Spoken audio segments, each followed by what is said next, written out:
This podcast is sponsored by Velo Yellow, providing bike transport to events across Europe.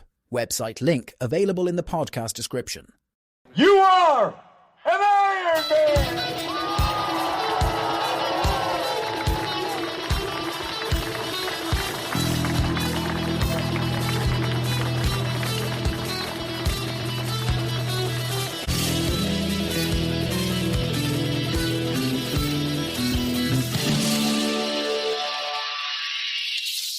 Welcome to episode 68. Today I'm joined by Becky Varnouse. Becky, thank you very much for agreeing to come on to the podcast. Thank you for having me. Becky, I have been trying to get a hold of you for a number of weeks, and between one thing and another, we've slipped. We've had technical problems and Wi-Fi problems, and then getting our diaries to try and line up has been difficult. So the promotional reel for this episode went onto the social media about a week ago, so I'm sure the nation is holding their breath and with anticipation. I got a couple of messages actually going, when are we going to hear this bloody episode? But here we are anyway. We're going to give it a go. So Becky, you're very welcome onto the podcast. Thank you. Let's start off with the journey. Becky, can you tell me a wee bit just about yourself for the purposes of the listeners? As soon as you start speaking, they'll immediately begin to understand that isn't an accent from County Tyrone. Yeah, so I'm 44. I currently live in Liverpool. So I work as an NHS physiotherapist, and I'm currently studying for a Masters in Advanced Practice. So I've got a very busy lifestyle outside of sort of sport and triathlon. And originally from the Peak District, so from quite a hilly area of the country. So that was where I grew up. So was pretty sort of outdoors as I was younger, and always knew that was probably something that would play a part as I grew up and got a little bit older. Were you always the sporty type at school, or were you busy playing with dolls, or what sort of girl were you back in the day? So I was pretty sporty. I did sort of like netball, tennis, did athletics, but I wouldn't have said I was a particularly a standout sportswoman. I don't think I would have been making any sort of landmark memories for any of my teachers whilst I was at school, but I always enjoyed participating. And I think I wouldn't have said I was particularly competitive, but I think seeing an element of actually winning or doing well felt good. I do think that started to probably come out when I was younger. So getting into the aspects of triathlon, the swim, the bike and the run, what came first? I know this is sort of a chicken and the egg type of a question. Maybe you did a bit of swimming at school. You tell me, how did it all work out for you? Yes, I was quite a keen swimmer when I was younger. So I got all my badges, really enjoyed doing that. Didn't really run at all, rode a bike, but nothing particularly serious. And then it was only when I was probably sort of university age, so sort of 18, 19, I started to get into running. I think there was a fundraising 10k for charity, so I thought I'd give that a go. So didn't do any training whatsoever, would not advocate that. But I know a lot of people do that, and it took me nearly 90 minutes and I really didn't enjoy it. But I think on reflection, I thought, you know what, if I'd actually trained for this and put some effort in, I can imagine it would feel really nice to take part in an event like that. So I think that was probably sort of the dipping my toe in the water to think, okay, if I actually did prepare better, then this could be quite an enjoyable thing. So I think probably having gone from being in school where I wasn't particularly good, this was now the level of sort of discipline and insight into thinking I could actually be not that bad if I did actually try and prepare. Yeah. And how did you prepare then, Becky? Did you go for one of these couch to 5Ks, or did you go on the internet, or did you join a club, or how did that kind of work out? So a bit of time had sort of passed, and then this was the point when I moved to Liverpool. So this was in 2014. So I actually joined a running club. So Penny Lane Striders is one of the prominent running clubs in Liverpool. And that was where I really got my grounding, I would say, in terms of knowing the difference between, say, interval sessions or just what a long run was, or pacing myself. And then obviously being around some really experienced runners who were really willing to give their time and help me and support me and sort of guide me through. I do think that was a very sort of informative time for me. And that was, again, another sort of incentive to think, oh, if I actually put a bit of effort in here and take this a bit more seriously, I might not be that bad and could actually look at doing some official events. So that joining the running club was the main sort of pivotal turning point into taking things a little bit more seriously, I think. So the Penny Lane Striders did they become a regular feature for you then? Because I know a few people, myself included, have signed up for various clubs over the years, gone at it like a madman, and then life gets in the way and then you drop out of it and you move on. But did you find that the structure that the running club gave you was something that you just fell into quite quickly? Yeah, so they would train on a Tuesday, they would do intervals, and on a Thursday they would do a longer run, and they'd have 5 groups of different paces. So I think initially I went in the slowest group, but then it was quite rewarding as my experience developed, how you could move up into the sort of higher level groups. And if you did feel you were a little bit unfit one night, you could move down. So I think having that flexibility, but again, also that sort of welcoming atmosphere really helped to sort of support that desire to want to try and get better. Obviously, at the present time with my studying and sort of more triathlon training, I've not been getting to club as much, but I would definitely say that period from sort of 2014 to 2020, that was a very, very prominent time in terms of developing my discipline and knowledge as a runner, I would say. Can you remember any of those first running events that you did back then? I always remember my first one. Actually, my first one was a mud run. It was an off-road sort of an obstacle course. It was a 10K thing in a local forest. And then I did like a 5K on the road. But what sort of events would you have done then from you joined the club? So I think the first event I was properly aiming for was the Liverpool half marathon in 2015 in the March. So again, like I say, the most I'd done up until that point formally was a 10K and hadn't done very well in it. So the thought of even doing a half marathon seemed like a massive achievement. So I remember training with one of my friends from the club and feeling pretty prepared going into it. And then I remember that day absolutely poured with rain. It was horrendous. But again, just keeping that momentum going of I've trained for this. I know I can do reasonably well. And again, really, really enjoying running around Liverpool is always great anyway. The support's brilliant, but just the encouragement of the crowd, the atmosphere. And I'd say that's the first time I really got that feeling of the buzz of a big event. So that was probably a bit more of a sort of a pivotal moment too. And then I'd already entered from that point it was the Liverpool Rock and Roll Marathon in June of that year, so June 2015. So the Liverpool half in the March of that year was almost in preparation for that. And I really vividly remember crossing the line at the half marathon, thinking, how on earth am I going to run double this in sort of 3 months' time? And just thinking, I don't know how that's achievable. But myself and, like I say, my friend Mel, we had quite a rigid training plan that we really did stick to. The long training runs were usually fueled with a nice meal afterwards. That was the main incentive for us. Yeah, good idea, yeah. But yeah, food is one of my main incentives. But yeah, getting to do my first marathon in June 2015 was a massive moment, I would say, in thinking, oh gosh, I never thought a marathon was something I would be capable of. So doing that sort of standalone marathon and, like I said, being prepared for it, having put the time and the effort in, giving up those weekend early mornings when you don't really want to get out of bed. But when you do it, you do those training sessions and you know how again, that buzz, you know how good you feel after, and then you've got your rest of your weekend you can enjoy. It was those sort of feelings of, yeah, if I'm actually disciplined with my time and take this seriously, the rewards will outweigh anything else.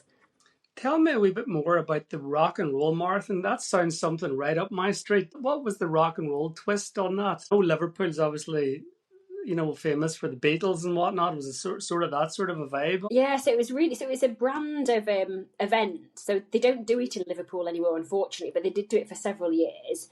So it would be a whole weekend where they'd have like a massive expo, they'd have different distances. So they had a half marathon, a full, I think they do a 5K as well. But the premise was that every mile of the route, there would be either a band, a singer, or a busker. So, brilliant. That rather than having maybe those mile markers, there'd be music. So you'd almost finish hearing one musician in the distance, then you'd be hearing the next one coming along. That's class. That was a really, really good experience. And like I say, the atmosphere was absolutely amazing. Absolutely loved it. And again, I think I'd always had in my head that feeling of you cross the finish line at your first marathon, I'd be in floods of tears. But I remember just feeling this overwhelming feeling of happiness, like, oh my gosh, I've done it. So there were no tears. It was just, wow, I've done this. Like, maybe what else can I do? So, yeah, 2015, I think that was the year when I did my biggest event. And that really made me think, well, I can actually do things that are a little bit hard if I try. Mm-hmm. So, there's a realization that comes with completing your first marathon, because it's no mean feat. It's no mean feat actually completing your first half marathon. And it's funny that the way you described that, I'm sure it resonates with a lot of people that thought at the end of a half marathon that you would have to run the same distance again to make it up to a full marathon. It's quite daunting, initially. But once you finish the marathon, then all of a sudden you think, my God, I can actually really push things here a wee bit, and was that kind of one of the things that maybe lit a wee light bulb moment for looking at something beyond marathon? yes, I think the point you've said about doing the half and then thinking, gosh, I've got to do double that to do the full marathon. When I completed the marathon, I do remember really clearly thinking, having been aware of what an Ironman event was, a sort of full distance triathlon, thinking, how on earth do people do the swim, the bike, and then a marathon at the end of it? And I made some kind of joke about this, like, that is absolutely superhuman. How on earth would anyone, let alone me, like, there's absolutely no way on this earth I could ever be capable of doing that. But I think there was just this little spark in the back of my mind that thought, what if? Like, what, I did my first marathon in 2015. So that was quite a few years ago, but I do think there was this spark was ignited that made me think, is this something that I could potentially do? So, yeah, that was quite a significant moment, I would say. So following the rock and roll marathon, then did you just kind of keep chipping away at the running for a while, or did you go back to the swimming? Are we introducing bike? Where are you at now in the journey? So I did a few more half marathons, just sort of more local events. And then in terms of marathons, I did like Chester, Manchester, and then just other sort of smaller scale running events sort of locally around Liverpool. And then as I work for the NHS, I remember seeing an advert for an NHS triathlon. And I think that was just a recognition of, oh, that looks something that I'd like to really have a go at. I'm definitely one of those types of people that I'm less talk and more action. If I'm going to do something or say, this looks great, I'll sign up there, and then I don't beat around the bush with it. I just get on. So I did have a road bike at the time, but I remember having to buy like a tri-suit, just really basic kit. And I was doing a little bit of swimming in a local pool. But yeah, that was a sprint triathlon in 2017. And yeah, absolutely loved it. I mean, the thing I found probably most difficult was transition, like knowing what bits go where. And I think that's quite funny because now I sort of, I won't say it's easy, but that's probably the least stressful element. But on the day, I remember thinking, well, which bits go where? What's the order of doing things? How does this work? You know, do you run out of the swimming pool and you've got bare feet, or because it was a pool swim? But then, yeah, having finished it and just thinking, oh, I've gone through 3 different disciplines here, completely under my own steam, covered all this distance. And again, it was that feeling of that buzz of, I've done this and I've kind of taught myself how to do these elements and, like I say, work through transition. But again, I suppose the first experience of being involved in the triathlon community, seeing it was really friendly, it was really supportive. There was people that looked super fit and super experienced that would come over and go, oh, do you need a hand, or do you know what you're doing? And I just, this is really nice. Mm-hmm. So that was a bit of a taster of the type of sort of community that triathlon is. Did you find, Becky, that the swimming that you had done at school was a useful thing for you? I know whenever I was a youngster, I did swim at school, but then didn't bother swimming for many, many years. But whenever I went back to it, I kind of picked it up quite quickly. Was that the same for you, do you find? Yeah, I felt so. Like I say, just going to the local pool and just I mean, I didn't really at that point have any kind of strategy. I wasn't doing drills or anything. I was just purely swimming. So I think I did realise, again, I could be better if I had a bit more coaching with my swimming sort of element. But yeah, if you were wanting to get into a sprint try, I don't think it'd be something to be fearful of, that you've not got that background at that stage. It's something that you could build on and work on. But I did feel with my experience from when I was younger that definitely helped to allay any fears sort of in the pool. So that's around sort of 2017. Presumably you just kept kind of ticking over then, did you, from 2017 until we get up to the dreaded COVID year of 2020? And I guess working in the NHS, that would have been a very challenging time for you personally and professionally. Yeah, so that was quite a significant sort of time, I would say, in my life. So at the period of that happening, work was very, very busy for me. I was living in a flat with no garden, so my life was literally going to work, very long days in work, coming home exhausted, not having anyone at home to kind of offload to, and I just having that hour a day when you could go and do your exercise. So again, it was trying to use that hour, which I would either use to go out on my bike or go for a run. And I think it was seeing how just having that little bit of clarity in the daytime and being, having some fresh air, being sort of with my own thoughts, made me realise the importance of exercise and trying to have that balance between the madness and the craziness of what was going on in work, but then just having that time to myself to, move my body how I wanted to and be outside and trying to make the most of that hour that we had, which now seems crazy to think about it, but at the time that was what the sort of lifestyle was.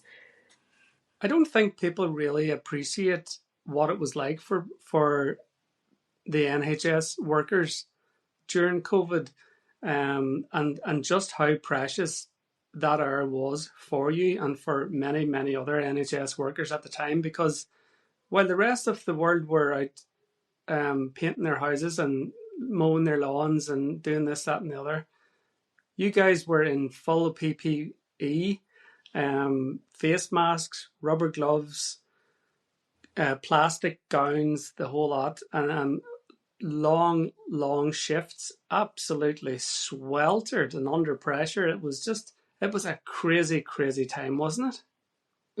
I think, yeah, the point you've made about the sort of conditions and the environment having to work in, it being so intensely hot and almost quite claustrophobic. So just to have that period of time, like I say, because I didn't have access to a garden, and it was, things like I didn't see my parents for 6 months. I didn't see any family because being so exposed myself in that environment, I obviously wouldn't want to risk passing it on. So it was almost trying to protect others, but equally thinking I'm really isolating myself in my own personal life because I don't have that sort of support network. So I'd say that's where, for me, having that time to exercise was absolutely vital at that sort of quite a stressful time. Yeah. Well, I suppose on behalf of everybody, thank you, Becky, for putting them shifts in, because looking back on it, it was an insane time and very scary times. Everybody has their own theories about it now. We'll not go into that because we'll be here all bloody night if we do that. But if you're anything like myself, and at the thought of putting a face mask on again, you'll run a mile. You'll probably get a PB over a mile, getting away from a plastic apron or a friggin' gown. I know, that's true. But here, there's a funny wee story here about a certain tri-suit. You won a tri-suit. Tell me a wee bit more about that. Yes, it was around this time. I'd seen, I think it was on Instagram, there was a competition. So it was a brand called Stomp the Pedal, who I'd not heard of before, but I thought, their tri-suits and their kit looked really cool, really, really colourful, really bright. So I entered this competition thinking, I won't win, as you do, and then got a notification from the owner of the brand, and I thought, is this for real? Is this a scam? And she said, no, like, you've won the tri-suit. If you send me your measurements, we'll and pick the design you would like, then you can get this suit. So it was almost I don't know, written in the stars maybe, that if I didn't have this tri-suit, it probably wouldn't have been the thing that really sort of gave me the initiative to want to then maybe progress a little bit more with triathlon. So thank you to Tash from Stomp the Pedal for allowing me to win that competition, because I think that was a real turning point. So presumably then, whenever you have the outfit, you're gonna have to give it a twirl. I mean, you can't not have a tri-suit and then go and participate so that you can show off your wonderful, brightly coloured tri-suit. It's in the wee promotional video on Instagram and stuff. It looks class. But it must have been something that kind of just got another wee spark going. What had you in your sights at that time? So I think after having done the marathon and then the sprint trying to sort of put those elements together, I remember thinking the distance, doing a 70.3, so thinking of like half Ironman distance. And obviously that is a massive achievement. And to me at the time, that felt like it was out of my league. But I remember doing a little bit of research and seeing the Outlaw event. They do several events around the country, but the one in Nottingham, thinking, well, that's not too far for me to travel to. The reviews of it's very friendly, it's very supportive. The bike course looks reasonably flat, the run's pretty flat. The swim is just up and down the big lake, essentially, at Home Pier Point. So, again, I just thought, could I do this, and entered it. There wasn't really much thought of what training plan I would do. I just thought, if I enter it, that's going to be the incentive to have to do something about it. So that was in 2022. So yeah, May 2022. So my training was, again, I'd say it was quite a rogue training plan. It was my own training plan, which consisted of me doing a few bike rides. Again, I wouldn't advocate my training plan for this event. Just doing some pool swims. Obviously, I was going to the docks in Liverpool and doing some open water swimming, because I realised that's something that you can't just turn up on the day and think you'll be able to do. And I had to spend quite a bit of time getting used to that transition from pool swim to open water. I did actually find that having your head in where you can't actually see anything, I found that surprisingly disconcerting, and really to work at that. And then one day it just clicked. Yeah. And then obviously the running, I think that had always been my main sport and my main sort of background, so I didn't feel too concerned about that. And yeah, did the event, really enjoyed it. it was a very, very hot day. Didn't have a time in mind, literally just wanted to meet the cut-off, which I did. And yeah, I felt absolutely elated to finish. And then obviously was thinking, well, what's next? what could I possibly do next? So I think I've got this habit of doing something and then wanting to know, well, what's the next step beyond that? But yeah, absolutely loved the Outlaw event. So the way this works, Becky, from my experience, and I suspect from your own perspective, is when you finish a half marathon, you go, ooh, I wonder could I do a full marathon? And then when you finish a half triathlon, half distance triathlon, you go, ooh, I wonder could I finish a full distance triathlon? So I'm guessing this is what's going on in your head at this point.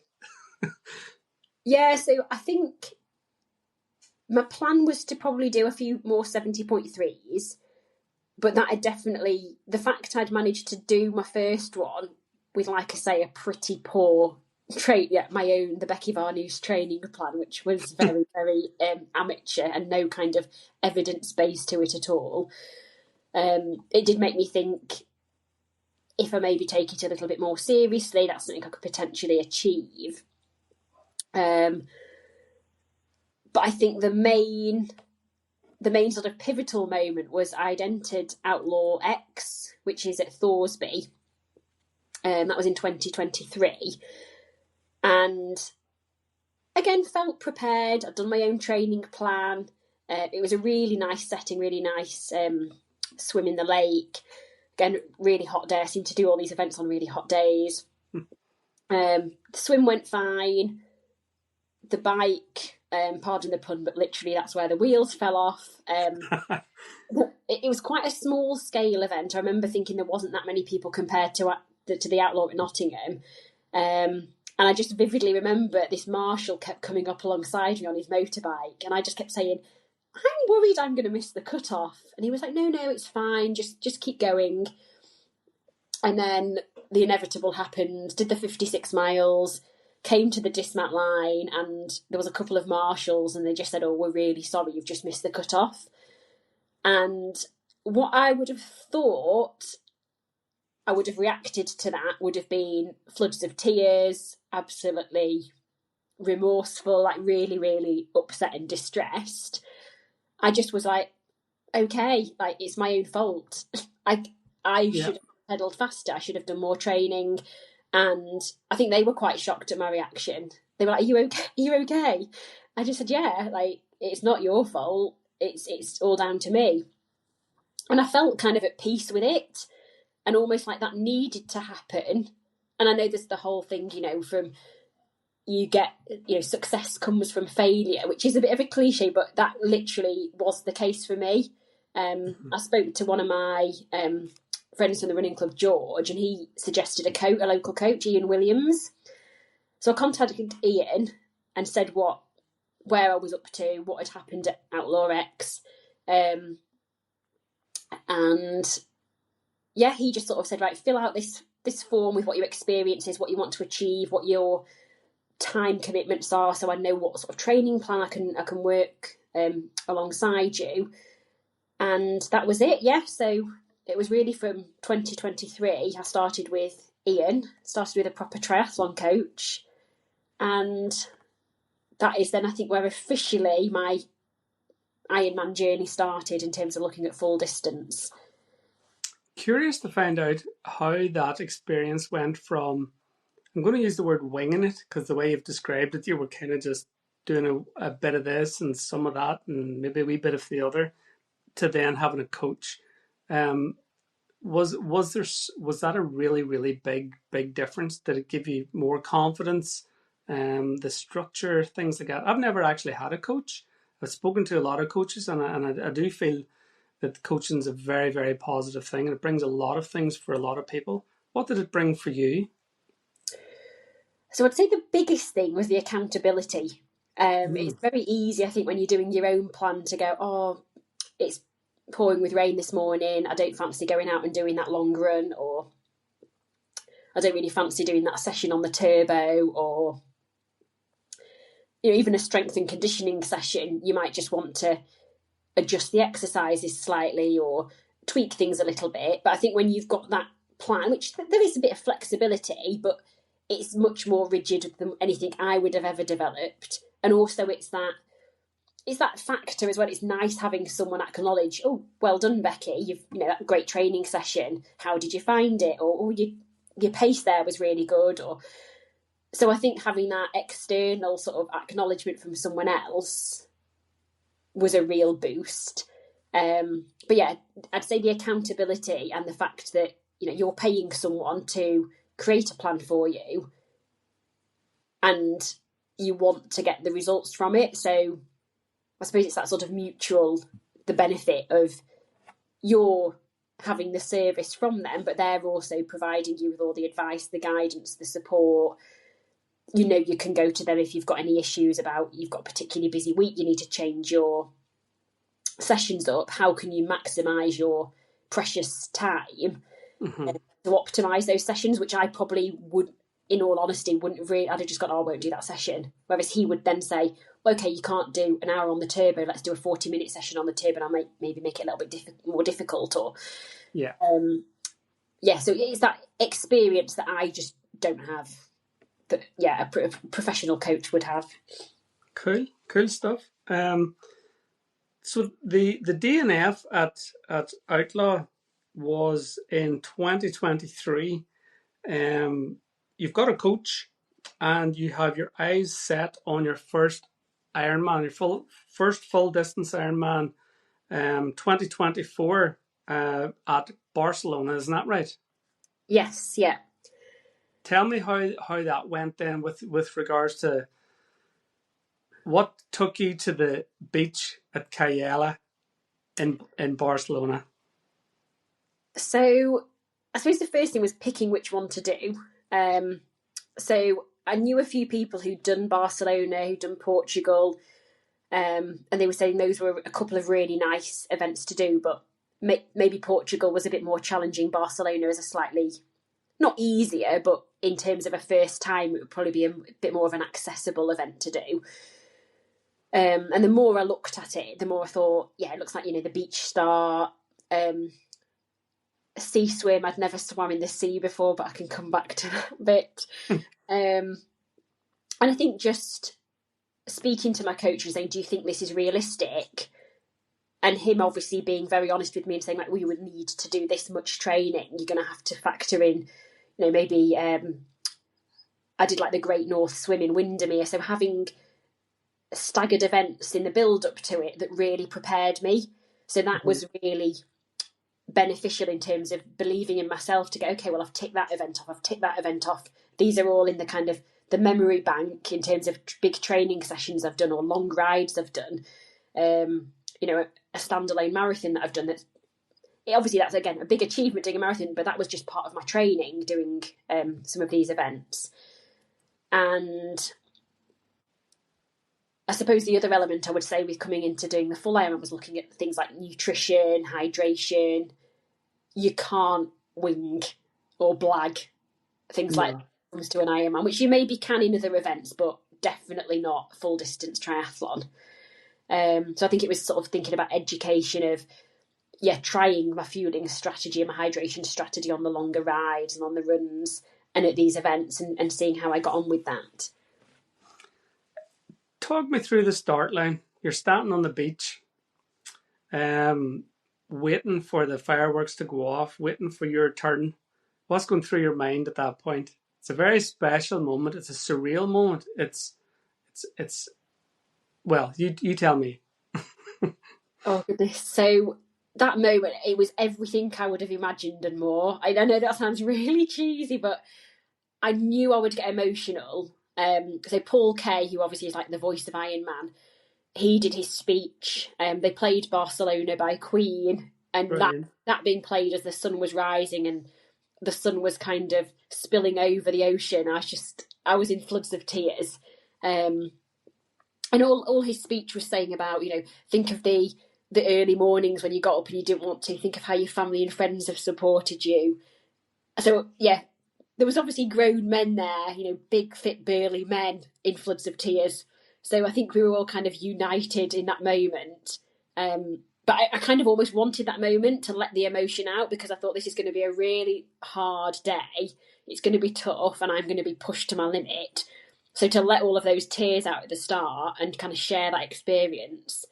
But yeah, I'd love to bottle that moment, because I think I'd go as far as saying it was probably the best moment of my life up until the crossing of the finish line. Mm-hmm. That moment on the beach was absolutely phenomenal.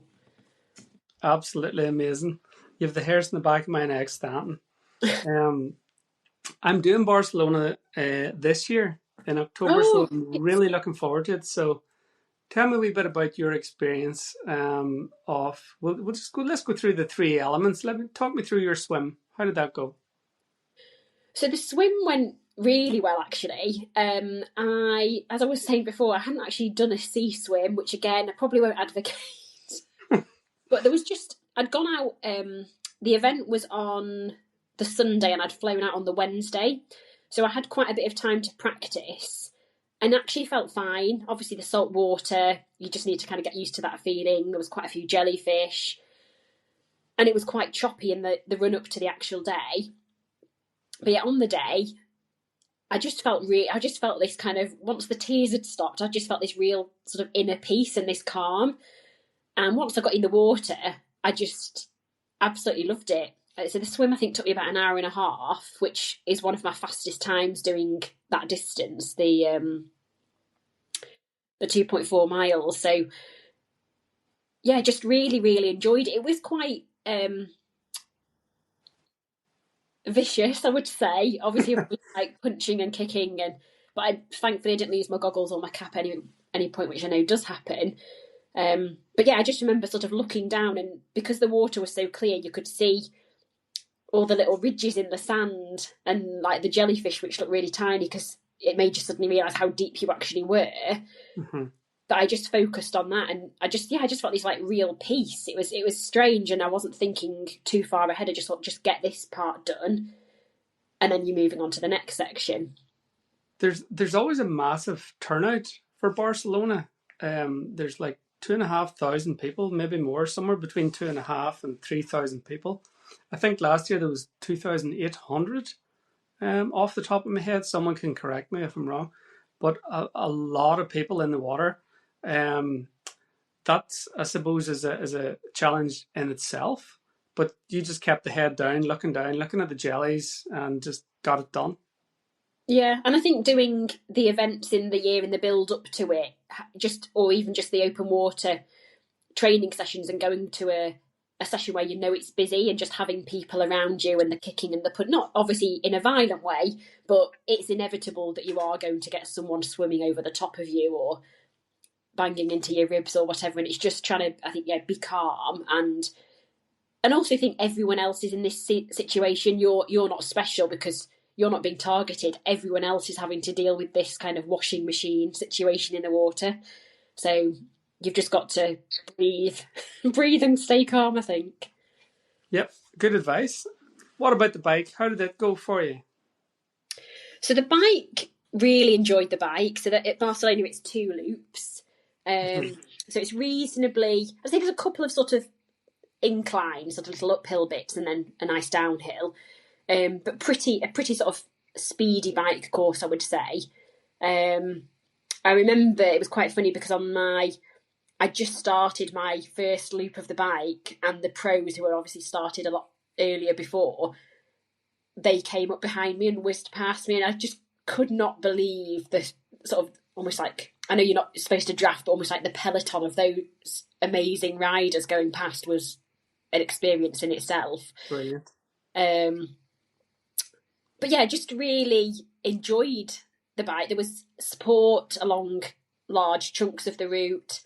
Really good sort of motivation from the Ironman volunteers, and yeah, the bike just seemed to sort of fly by. I remember coming up to there's a lighthouse as you come up to the top of the end of the first loop, and then you'd loop round a big roundabout, and then you go and start again. And that the time just seemed to have gone so fast to get to that point.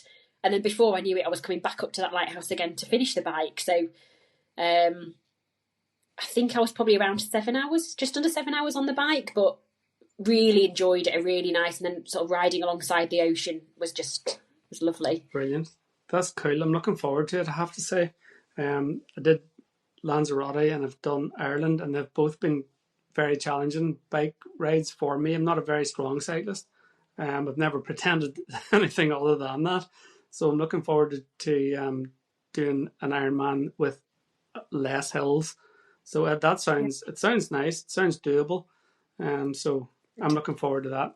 What about the run then? Is the run something similar? A few out and backs, fairly flat? Yeah, and I remember, again, going back to what I was saying earlier on in the podcast, being so elated as I came back into transition, having finished the bike. Firstly, that I'd got a good chunk of time within the cut-off, so I thought I've got a bit of time to play with here if anything, goes wrong. I'd had no mechanicals on the bike, which was one of my biggest worries. And as I got to the dismount line, a volunteer, and I can remember this so clearly, a volunteer said to me, "Oh my gosh, you are so happy. You've got a massive smile on your face." And I just said to them, I said, "I can't believe I've done the bike." And I said, "I've just got a marathon to do now. I can do it." the fact I was even going, it's just a marathon. I know, it's crazy. It's bonkers. But yeah, it was quick sort of change in transition. And then just started. Once I'd started on the run, I knew I could do it. I knew I'd be able to get to the finish. It was almost enjoying and reveling in the whole experience of the marathon. And again, so much amazing support on the route. And the way that they have the red carpet at Barcelona is you actually run into almost the finish straight on a bit of red carpet parallel to the finish line and run back out again. And you have to do that, I think, 2 or 3 times. Mm-hmm. So you get that experience of that finishing funnel, but unfortunately you've got to come back out and then do a whole other loop. But even just experiencing that again, goosebumps. I just thought, oh my gosh, when it's my time to actually run down that carpet. So yeah, really, really enjoyed the run. And as I got to the point where I was going to finally get on the carpet, ring the first timer's bell, I thought, there would have been tears, overwhelming emotion. But yeah, the pictures of me running down the carpet, I just looked so happy. I was just absolutely elated. I just could not believe I'd done it. So happy. So there was the emotion wasn't manifested through tears. It was just manifested in this extreme happiness and excitement of I've done what I set out to achieve, and it's all been worth it for this feeling and this moment. There's some brilliant action shots that you sent me that I have put together into that wee reel that I put on the social media to promote this episode, and I found a great template, the wee video template, where the thing kind of shifts. It does a mirror and it shifts back and forward. And I just thought, whenever seeing it, I just thought, this is perfect for Becky's, because you are just the happiest wee camper coming down, this big beaming smile, the big mad coloured tri-suit. And it's just, you're having the time of your life. It's just lovely to see it. It really is. And really nice to hear your whole experience there is absolutely class. You'll have a great time. It's a brilliant race. Really, really good. I'm looking forward to it. I can't wait. I've just got a couple of training sessions to do between now and then, but we'll get that done. So that was 2024.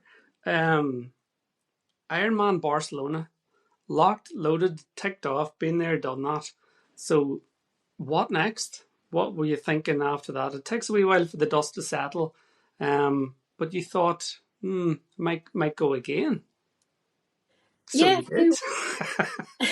I think I really enjoyed the training and the discipline, and wanted to maybe do an event that was a bit more challenging. So having thought of Portugal initially, and people saying, "Oh, that's a little bit more difficult. Maybe don't do that as your first one." That was almost a bit like a red rag to a bull of, okay, let's go for Portugal then. So entered Portugal not long after I'd completed Barcelona, and sort of set my sights on that. Knowing the bike was hillier. Obviously the swim, again, looking at a sea swim, but it's in a bit more of a kind of an enclosed bay. And yeah, just sort of said to my coach, this is my plan. He was like, yeah, great. I think you'll be capable. You just need to keep the discipline and maintain that level of training.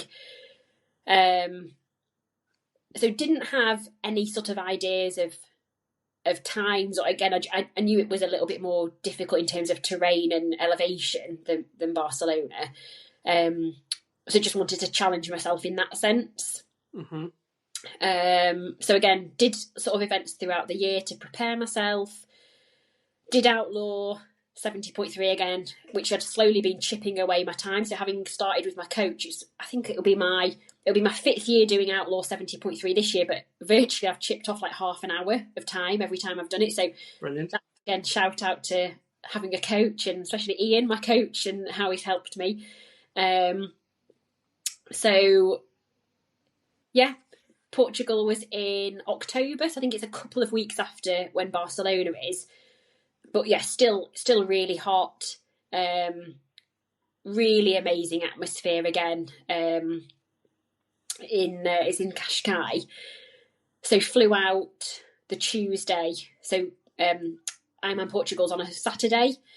So they had a 70.3 running on the same day. So I was with a few friends as well that were also doing the event. So it was a nice little group of us.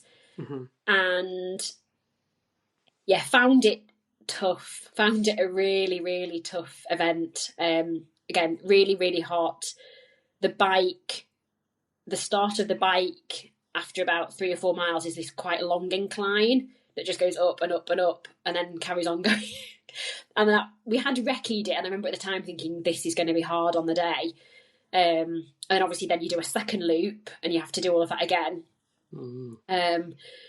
But yeah, there was no point I doubted myself, but I just had in the back of my mind, this is going to be a hard day. It's going to be a long day and it's going to be tough. But yeah, again, support. I had my sister out there, Sophie, supporting.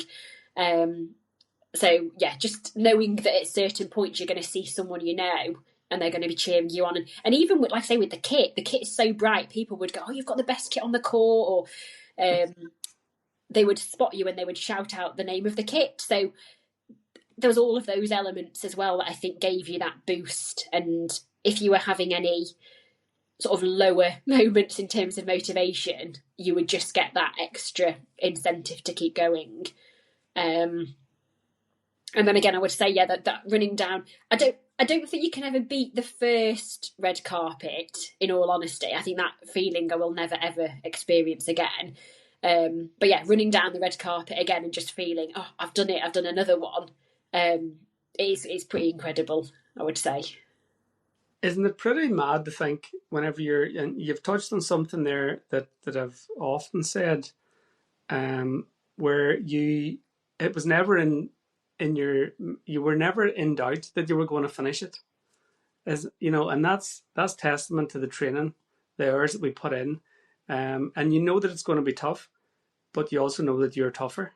Isn't that cool? Isn't that amazing? Turning up to an event, the size and magnitude of an Ironman triathlon, knowing that you're going to get it done. It mightn't be pretty and it mightn't be fast, but it's going to happen and you're going to get that medal. That's a phenomenal feeling. In terms of self-belief, confidence, and all those types of things, it's something quite special. Yeah, because I think, I've heard it said a few times that the event is the celebration and all the training, that was the preparation for it. So when you've done all the training sessions, or even if you couldn't do the training sessions, you've spoken to your coach and you've adjusted them and you've made the tweaks and you've done everything in your power to get you to that start line. It's almost like, what if something does happen that's out of my control? So say if I get a catastrophic mechanical on the bike that can't be fixed, or somebody punches me in the head in the swim and I'm concussed and I can't carry on, or I collapse on the run, at least I knew I'd done everything within my power and within my control to get me to that start line. And at the point of starting, there was no doubt that I would be able to finish it in my capability. So, but I think that, that in all honesty comes from having done the training. Like you say, you can't wing or blag an Ironman distance triathlon. I wanted you just to think about that just for a second, because I know what you have in the pipeline for 2026, and it is not a handy Ironman. Tell everybody where you're going later on in the year. So I'm staying quite local, so I'm going to Wales, so Ironman Wales in September. Mm-hmm. So that is going to be a challenge. I know it is a tough course. I know the sea can be quite choppy. I know the bike's hilly, the run's hilly. Again, I spoke to a few people who'd done it and just said, "Do you think I'm capable?" And their response was, "Why would you not? Why would you not be capable?" So I think people having that belief in me has been a massive boost to think, right, you're going to enter it, go for it. And then just preparing in terms of, I'm going down for the long course weekend. I'm going over Easter weekend. One of my friends is also doing it with me, so we've done some training together previously. And just factoring in those longer sessions and those sessions on the hills, because again, you can't think you'll turn up on the day and it will all just be okay and you'll do it. If you haven't done that training, it's not going to work out. So I know it will be tough. I know it's going to be really difficult, but I know people who've done it and just said the atmosphere, the male voice choir, all the flares going in the morning, all of those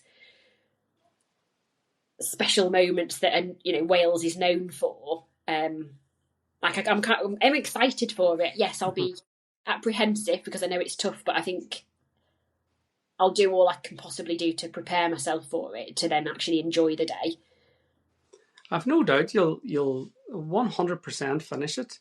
Whenever you look at your timeline, and it's worthwhile, if there's any doubt in your mind over the next month, 2 months, 3 months, or whatever, you just look at that timeline, because that's your evidence. That's your folder. Look at all those 70.3s. Acknowledge all the times getting quicker. The Barcelona stepped up to Portugal. Natural step up. It's just another natural progression to Wales. It's so going to happen. And I think the Welsh Dragon will be slayed by Becky Varnouse. There's no doubt about it in my head. Thank you. What are you looking forward to most about Wales? So there's quite a few people I know that are doing it. So I think having so many people there will be an amazing experience. I suppose it being a bit more on kind of home ground will be nice. Not having to have all the logistics of travelling abroad and getting your bike there. But yeah, just all of those moments that, the sort of the zigzag when you run up from the beach to go into transition to go into T1.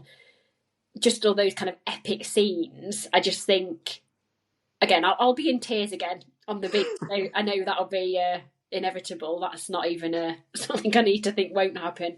But once they start singing the Welsh national anthem on the beach, you'll be in floods. Yeah. Along with every other person on the beach too. It just looks phenomenal. I haven't made any, secret of it. It's on my to-do list, 100%. And I genuinely think that it's going to be a tough event, but an Ironman's supposed to be a tough event. Do you know what I mean? So let's get into the cold sea. Let's get round them Welsh hills and let's trundle around over the hills. And the Dales and Wales. It's just, there's something about it.